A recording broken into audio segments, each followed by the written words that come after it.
Bonjour et bienvenue à cet épisode du Whisky Brunch. Aujourd'hui, on fait le tour de la distillerie Talisker et de ses whiskies. Slam Java!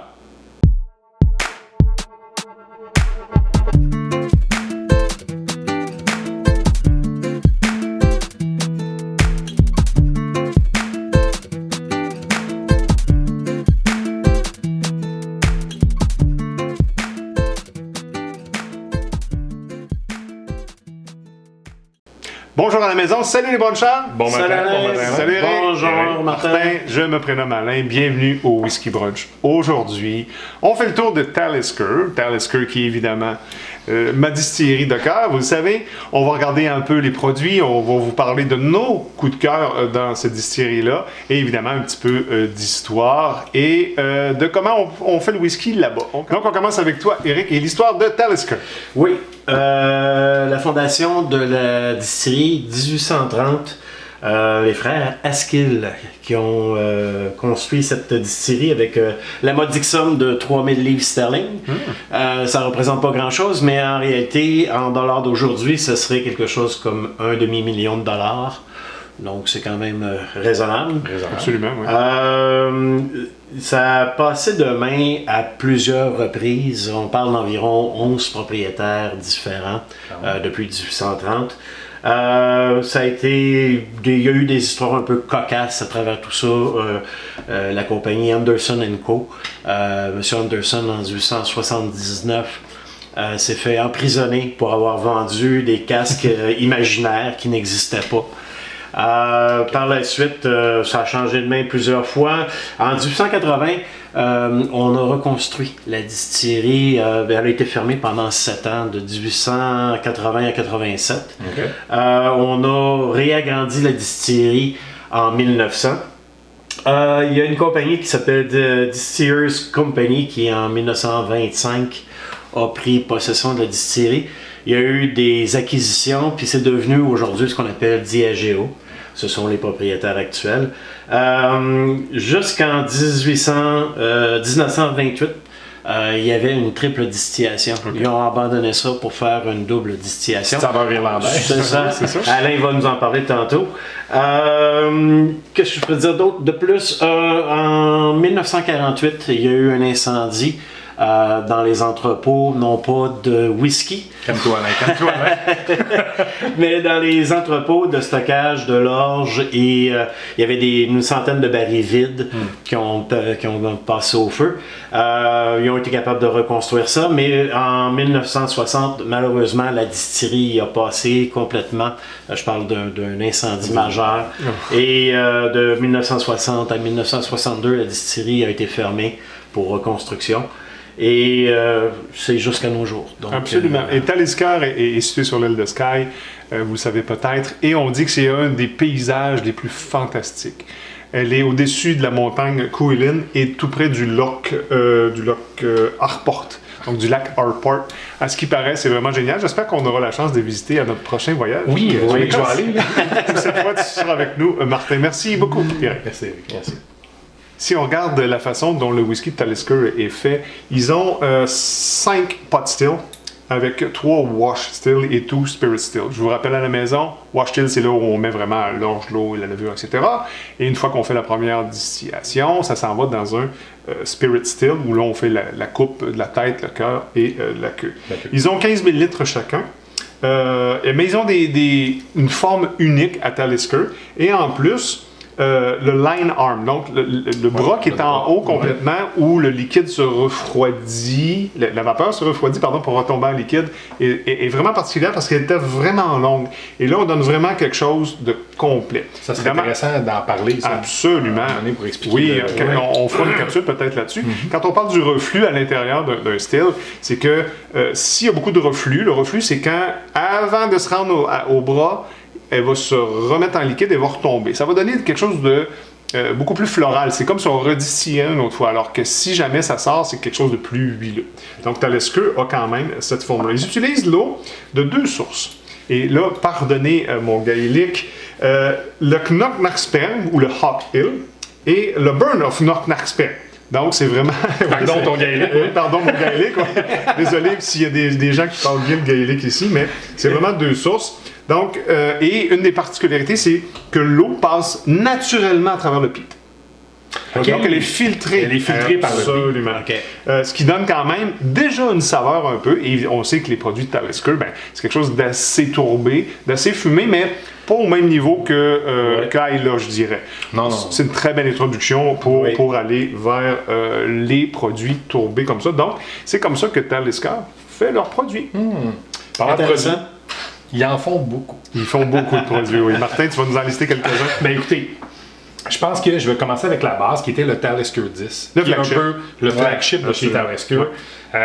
C'est là qu'on retrouve vraiment l'essence, le petit peu fumé, le petit goût.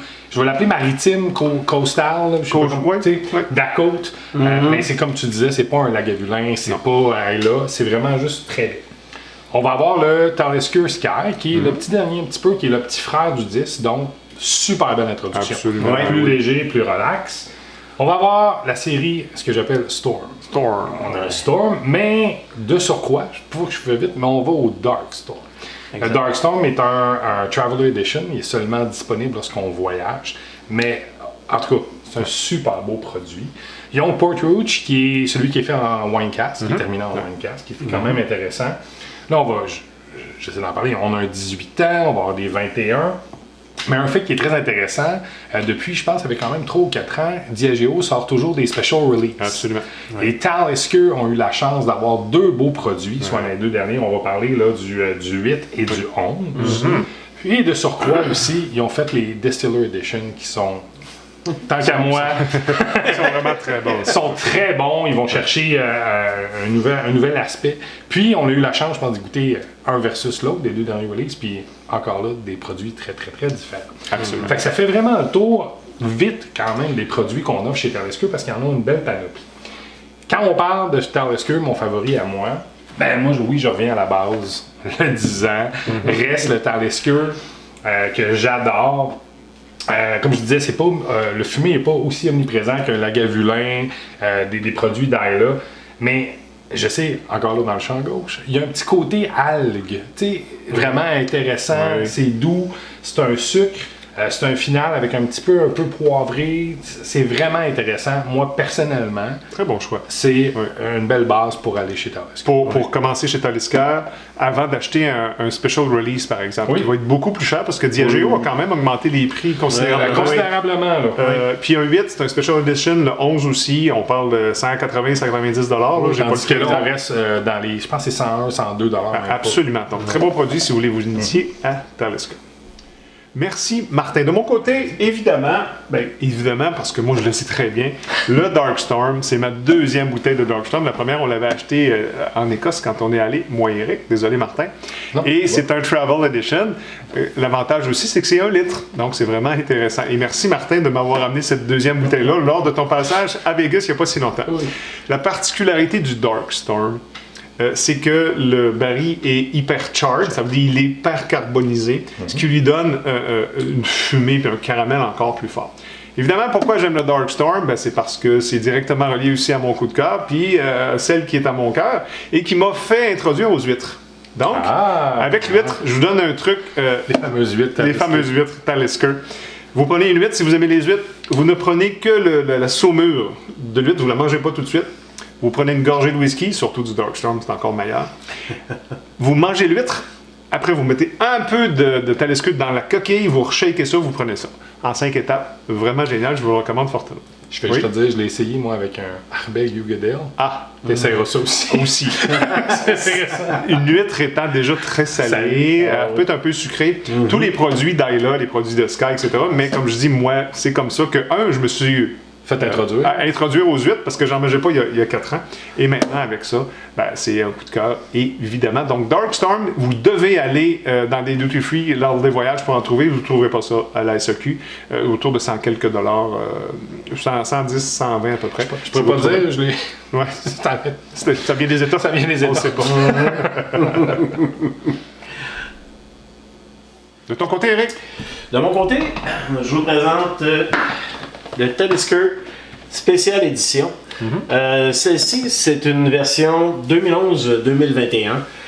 C'est un 10 ans. À peu près, ouais. À peu près. Ouais. Il y en a différentes versions. Il y a la 2009, 2019, 2010, 2020. Malgré tout ce que je pourrais vous dire sur cette bouteille que j'aime bien, parce que moi j'ai la version 2009-2019, à l'occasion je goûte puis je compare avec celle-ci. Ça se ressemble, mais c'est pas du tout pareil.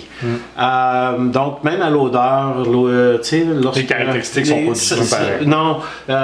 Dans celui-ci, on va retrouver, c'est sûr, des odeurs de miel, de caramel, tourbé, un peu de salé, tout ça. Mais le mélange ensemble, j'adore. Mais comme je vous dis, même si je vous dirais, je vous donne les caractéristiques de cette bouteille, si vous en trouvez une, ça va être une nouvelle version. Absolument. Et ça sera complètement différent de la version... Il reste que les Distiller Edition, souvent, c'est des barils justement que...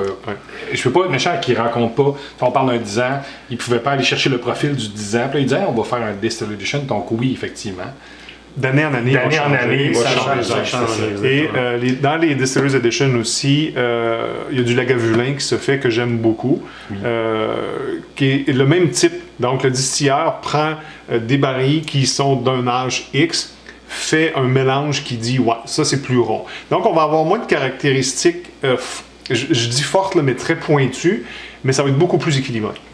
On a moins le charring, on a moins le fumé, mais on l'a tout le temps. Mais la rondeur est vraiment là. C'est ce qui fait la particularité, selon moi, des Distillers Edition. Puis, quelque chose de tout à fait nouveau, on a enlevé, autant chez Lagavulin que chez Talisker, l'âge. On voyait justement 2009, 2019, on voyait 2011, 2021.